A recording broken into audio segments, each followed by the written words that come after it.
Hello, everybody. Welcome to the. There she was, just walking down the street singing, do did dum did do.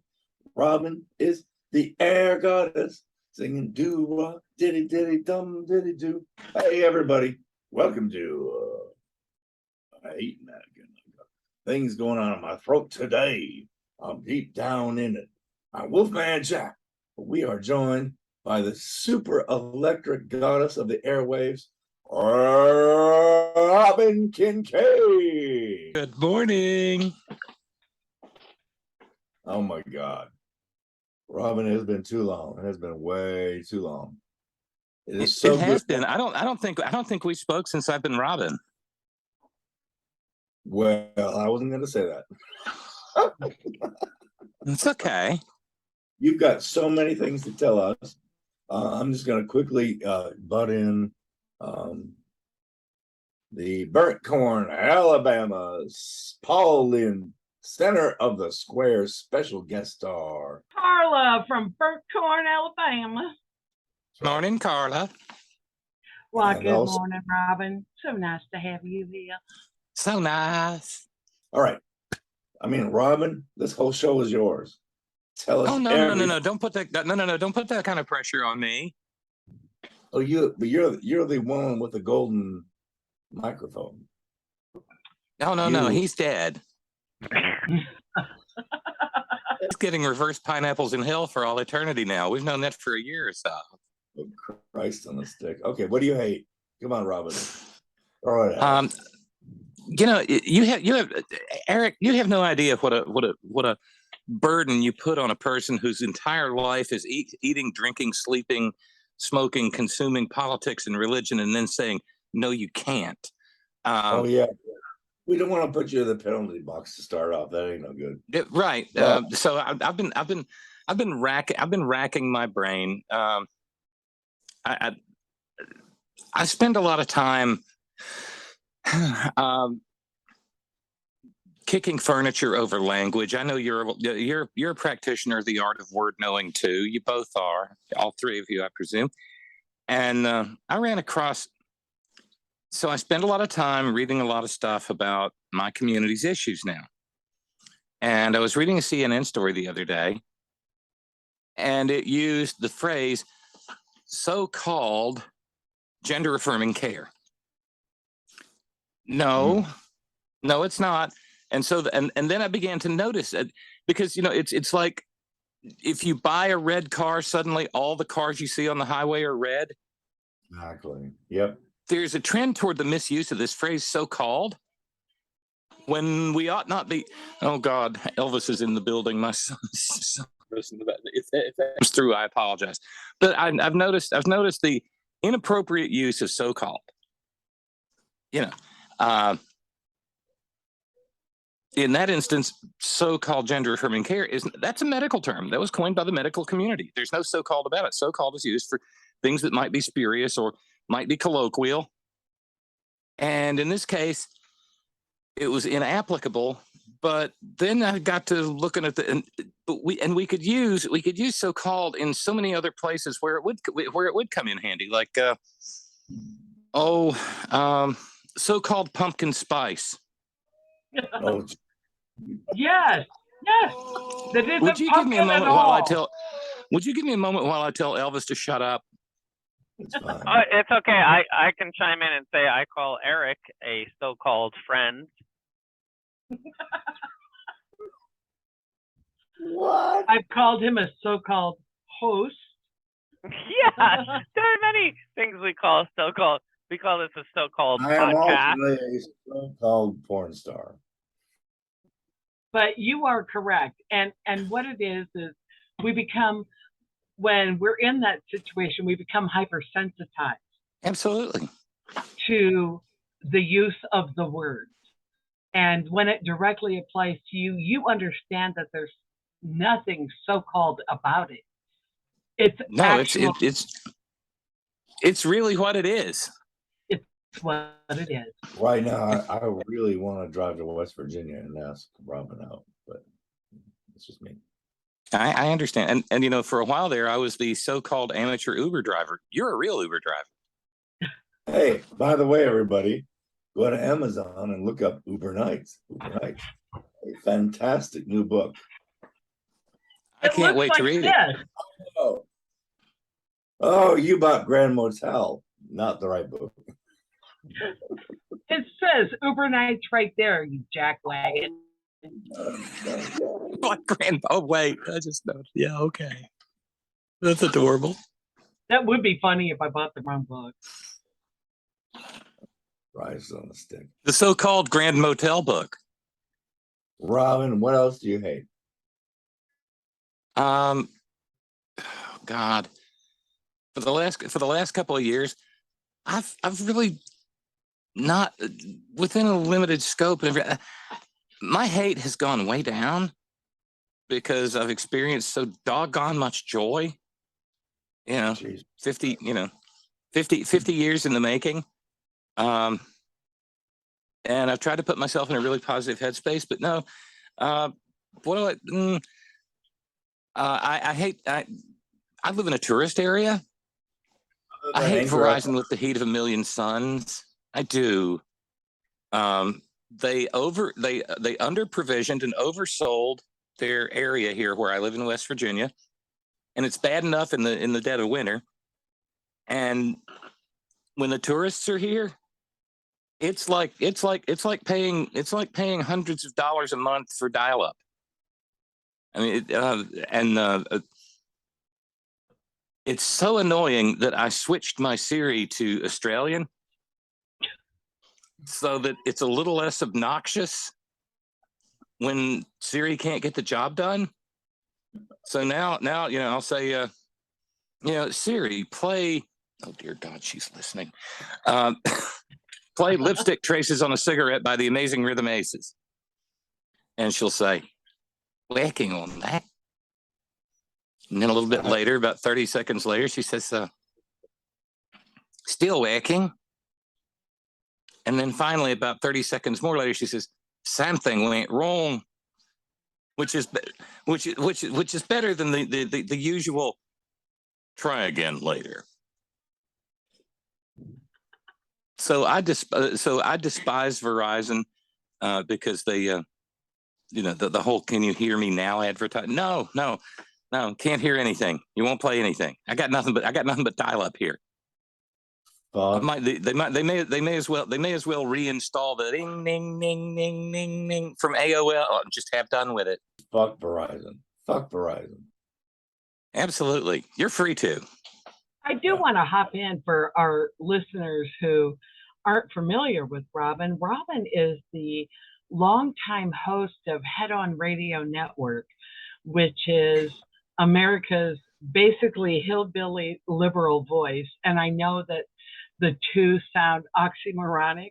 However, she hosts a daily, Monday through Friday, regular radio show that you can listen to at H.O.R.N Radio Network.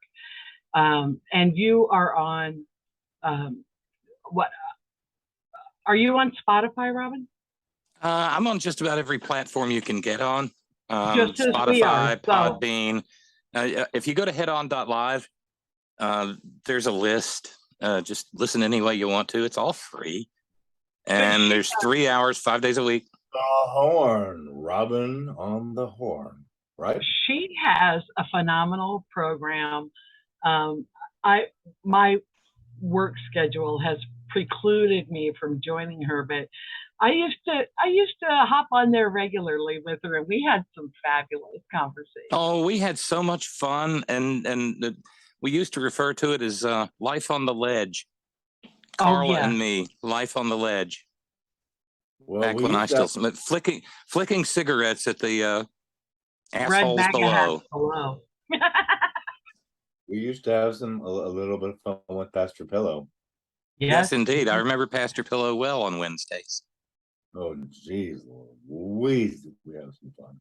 Can I jump in and talk about something that I hate that I'm willingly going to put myself in the penalty box over? Penalty. Okay. Okay, remember, newbie, what happens in the penalty box? Absolutely nothing. Damn, I was kind of hoping it could be enjoyable. You get totally pampered in the penalty box. It's nice. You get like, Yesterday, I decided I wanted to watch Groundhog Day because I needed 2 hours of mindless Bill Murray comedy. And Okay. it was on my DVR that I had recorded off the CW. So it had commercials in it. Right in the middle of it, something happened. I'm enjoying my happy Groundhog Day experience when this infomercial came on for a televangelist. And I hate TV televangelists and their mini infomercials where they tell people to give them all their money because they need a second jet. And if they do, God will wipe out their debt. And then the rubes come on and regale the audience with stories of how they emptied their little bank accounts for the pastor. And the next day they got a letter in the mail where their second mortgage was wiped out. Amen. Hallelujah, And Sister Carla. I swear, I'm feeling overcome with the spirit of bullshit. I sent the Reverend $25, and I woke up the next morning and my monkeypox was all gone. Exactly. oh, So, I can monkeypox then right the now. televangelist will speak in tongues, give you a toll-free number, and you'll receive a small foil packet of holy water or a scrap of cloth that's been blessed by the spiritual snake oil salesman when you give them all your money. It's criminal. Or perspired upon. Oh, these fuckers don't pay a penny in taxes to fleece the rubes. And it just infuriates me. And here I was having a happy Groundhog Day experience when along comes, the squinting Southern man with the background with the books and the flowers and the toll-free number on the H.O.R.N. And I just about lost my fucking mind. No bucket pudding? So yeah. Oh no, there was no bucket pudding. It wasn't Jim Baker, Pastor Jim, cousin Jim. But no. Dear God. You just killed me, Robyn. Oh my God. Oh, I'm sorry. I've been using that phrase for years, and there is something just that there's something that just seems it's like platonically filthy about the phrase bucket pudding. I mean, it's just. Well, if anybody hasn't had the pleasure of watching the Jim Baker reincarnation post dead Tammy Faye with a new wife, post prison, scam, he sells all this survivalist food. And he sells this chocolate pudding that comes in a 5-pound bucket, 5-gallon bucket. Yeah. Yeah. Can you imagine 5 fucking gallons of chocolate pudding? I'm like, by the time it gets done giving you the squirts, you can use the empty bucket for the toilet in your bomb shelter.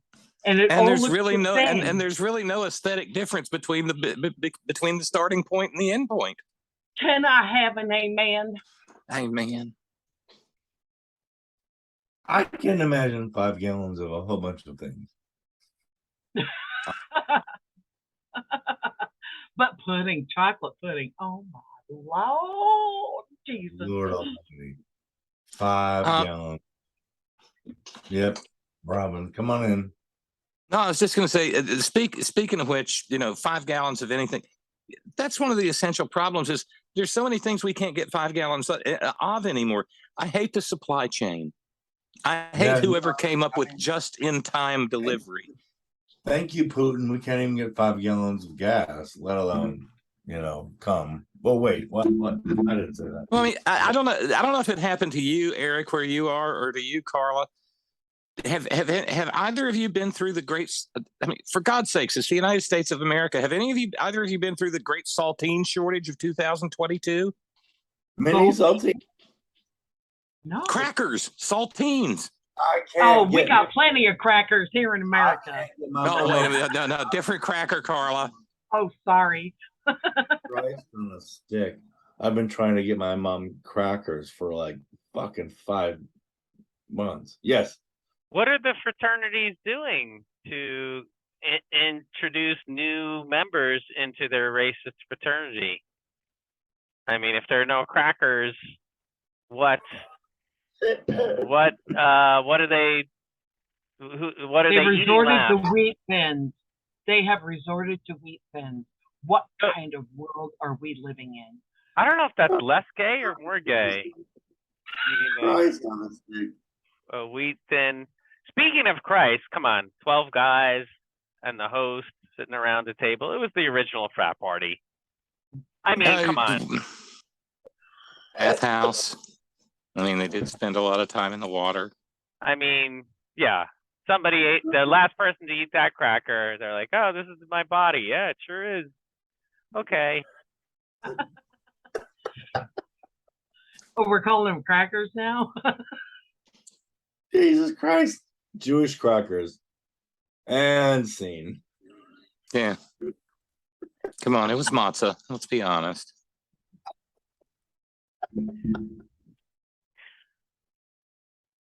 Okay. So who's next? Now that I took that one right in there. Fucking A. Robyn, thank you so much.